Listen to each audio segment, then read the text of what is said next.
Le président de la République a parlé des rapatriés, qu'il recevait les rapatriés, mais plus largement, il a parlé des pieds noirs. La seule différence, c'est que tous les pieds noirs n'ont pas pu être rapatriés d'abord en France. Il y en a beaucoup qui sont partis dans d'autres pays et il y en a surtout qui ont été massacrés sur place. Et c'était l'objet notamment de la démarche du président de la République. Elle a beaucoup étonné, enfin en tout cas elle était étonnante par rapport au discours d'Emmanuel Macron. Vous savez, depuis qu'il est candidat à la présidentielle la dernière fois, c'est-à-dire en 2017, il revient extrêmement souvent, surtout pour son âge. On pourrait se dire finalement on a un président qui est aujourd'hui un peu libéré de cette question-là par rapport à son âge et à sa génération. Et il revient beaucoup sur le dossier algérien, on va dire, le dossier de la colonisation puis de la décolonisation. Et en 2017, souvenez-vous, il avait fait énormément de bruit parce qu'en visite à Alger, même pas en France, là-bas, il avait qualifié la colonisation de crime contre l'humanité. À l'époque, ceux qui, en France, avaient le plus violemment réagi à cette déclaration, c'était précisément les pieds noirs. Pourquoi ? Parce qu'ils disaient si la colonisation en bloc est un crime contre l'humanité, alors les pieds noirs, en tout cas leurs parents ou leurs aïeux, étaient tout simplement les artisans du crime. Donc c'est pour ça qu'il demandait au président de la République de revenir sur la qualification qui est en plus extrêmement précise, non seulement juridiquement et en plus dans l'imaginaire historique. Vous comprenez bien que le crime contre l'humanité, c'est évidemment l'atrocité suprême. Et eux répétaient à l'envi qu'il y a plusieurs étapes dans la colonisation. Il y a l'étape de la conquête en 1830, que eux, évidemment, étaient les descendants, sont parfois nés sur le territoire algérien en étant professeurs, ingénieurs, artisans, paysans, et qu'ils avaient simplement vécu leur vie sur le territoire algérien, comme d'autres la vivaient en métropole, en étant nés sur place et en étant parfois, et quand on les écoute c'est absolument évident, amoureux totalement à la fois de cette terre et de l'environnement dans lequel ils évoluaient.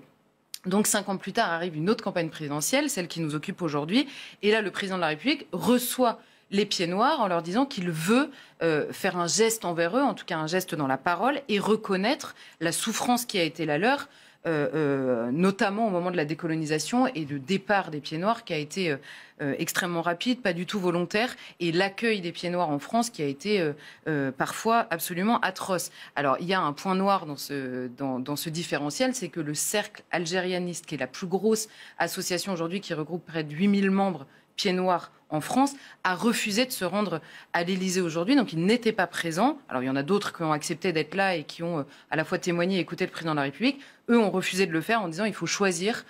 Soit nous sommes criminels ou descendants de criminels, soit nous sommes reçus par le président de la République qui a un mot à nous dire. En effet, dans quelques semaines, on va commémorer les accords d'Évian, c'est-à-dire les accords qui, dans l'histoire officielle depuis 60 ans, tiennent lieu de cessez-le-feu entre les partis en présence, notamment le FLN, l'armée nationale de libération algérienne et le gouvernement français. On a toujours décidé que cette date-là était le cessez-le-feu de la guerre d'Algérie. Et il y a 2 groupes de personnes, on va dire, qui ont énormément contesté cette date. C'était les Harkis, et donc les Algériens d'origine qui avaient choisi la France et qui étaient rentrés dans l'armée française, et les pieds noirs, c'est-à-dire les descendants métropolitains qui étaient installés en Algérie. Pourquoi est-ce qu'ils avaient toujours refusé cette date ? C'est qu'à partir du 19 mars, le cessez-le-feu était prononcé, mais il n'a pas été respecté, et certaines fusillades et certains massacres ont été commis après. Donc eux disaient, nous, ça a été non pas un cessez-le-feu, mais le début de notre calvaire. Et là, entre la prise de parole d'Emmanuel Macron il y a quelques semaines, souvenez-vous, auprès des Harkis, et la prise de parole aujourd'hui envers les pieds noirs, Emmanuel Macron, alors c'est vrai de manière officielle et pour la première fois, a tenu un discours sur la responsabilité notamment du gouvernement français à l'époque, les décisions qui ont été prises à la fois dans l'armée données aux militaires et les massacres qui ont été commis. Alors la rue d'Isly dont vous parlez, c'est quelques jours seulement, donc c'est le 26 mars, donc 19 mars, le 26 mars, on a des partisans de l'Algérie française qui manifestent et qui veulent rentrer dans le quartier de Bab el-Oued, donc en Algérie, et l'armée française tire sur les manifestants à ce moment-là. Il y a des dizaines de morts ce jour-là, et c'est bien l'armée française qui tire, et notamment au sein de l'armée française, une majorité de tirailleurs algériens qui étaient dans l'armée française. Je précise tout ça pour expliquer et pour faire comprendre que c'est une période compliqué. Longtemps, on nous a expliqué que tout était très simple, qu'avec les gentils et les méchants, c'est très compliqué. Et il a même évoqué... C'est une partition compliquée, délicate que joue Emmanuel Macron en ce moment. Et il a évoqué même le massacre d'Oran. Alors là, c'est quelques mois plus tard, en juillet, à Oran, où on a pareil des pieds noirs et des harkis qui sont massacrés cette fois-ci a priori. Alors c'est pareil, c'est compliqué de savoir exactement ce qui se passe, mais c'est en tout cas l'armée nationale de libération algérienne qui avait été accusée justement de ce massacre-là. Et ensuite, il y a évidemment toute la partie du FLN qui, en Algérie, à la fois massacre les harkis qui ont été abandonnés par la France, et ça c'était... le discours d'Emmanuel Macron il y a quelques semaines, et qui ont poussé le fameux choix qui était proposé aux pieds noirs, la valise ou le cercueil, c'est-à-dire qu'ils avaient quelques heures pour partir ou pour mourir.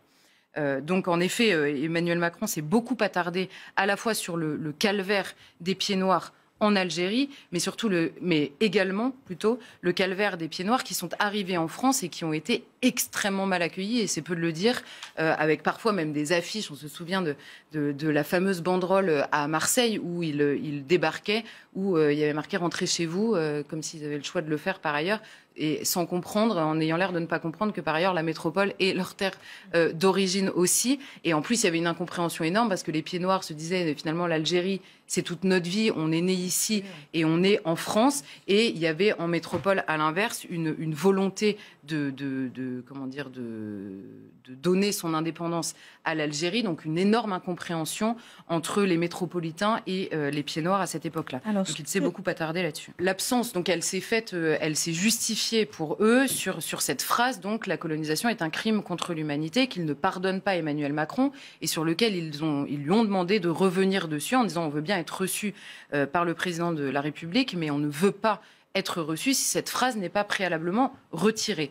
Emmanuel Macron a fait savoir qu'il ne voulait pas retirer cette phrase, et on comprend que finalement, au-delà du refus de certains pieds noirs d'être présents, c'est la lecture d'Emmanuel Macron qui est difficile à suivre. Alors, elle est compliquée, vous l'avez dit, c'est une partition qui n'est pas évidente, mais on comprend depuis le début, finalement, si on lit les actes et les propos d'Emmanuel Macron, qu'il y a deux manières de faire chez Emmanuel Macron. Il y a une manière de s'adresser on va dire aux acteurs en présence dans ce conflit, et notamment sur la décolonisation, parce qu'il s'attarde beaucoup sur la décolonisation, et d'aller les voir individuellement, chacun à leur tour, en reconnaissant en tant que chef de l'État français leur souffrance à chacun dans ce conflit. C'est légitime, évidemment, tout le monde a souffert dans une guerre, dans une guerre telle qu'a été celle de la décolonisation. Évidemment qu'il y a des souffrances de tous les côtés.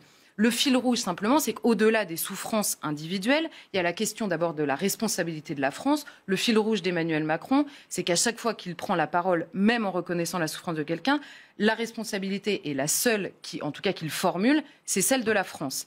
Et donc, il y a un autre sujet dans la colonisation en général, c'est l'histoire même de la France, du comportement de la France dans la colonisation. Et là, il se focalise sur l'histoire de la décolonisation, alors que la colonisation, c'est extrêmement long. Encore une fois, c'est de 1830 à 1962. Il s'est passé beaucoup de choses.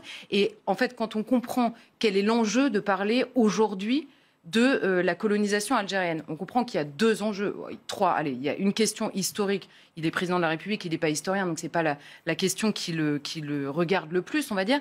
Après, il y a une question de relation par rapport à l'Algérie. Emmanuel Macron nous dit toujours qu'il veut réconcilier les mémoires. Le problème, c'est qu'il est le seul à vouloir réconcilier les mémoires. L'Algérie ne reconnaît que la responsabilité de la France en toute chose et ne reconnaît absolument pas les bénéfices apportés par la colonisation française à l'Algérie, qui, encore une fois, en plus n'existait pas en tant qu'Algérie initialement. Et donc, on comprend que l'Algérie joue sa partition en disant tout est de la faute de la France en permanence et joue l'unité de son pays, le gouvernement algérien, en accusant la France. Et finalement, Emmanuel Macron, au moment d'avoir une lecture historique et d'expliquer le rôle de la France, il chausse les lunettes algériennes à ce moment-là, lui aussi, en mettant systématiquement, lui aussi, la France en accusation, ce qui est dramatique vis-à-vis de l'Algérie elle-même, mais ce qui est dramatique aussi vis-à-vis des Français aujourd'hui, issus de l'immigration algérienne ou algériens, qui vivent en France et qui ne peuvent pas, si on leur explique en permanence que leur pays d'origine est victime en toute chose de leur pays d'accueil, On comprend assez bien qu'ils aient du mal à choisir leur pays d'accueil, en tout cas à vouloir l'aimer. Donc c'est vrai qu'il y a ce différentiel dans le discours d'Emmanuel Macron qui est compliqué à comprendre, d'autant plus pour un chef d'État français.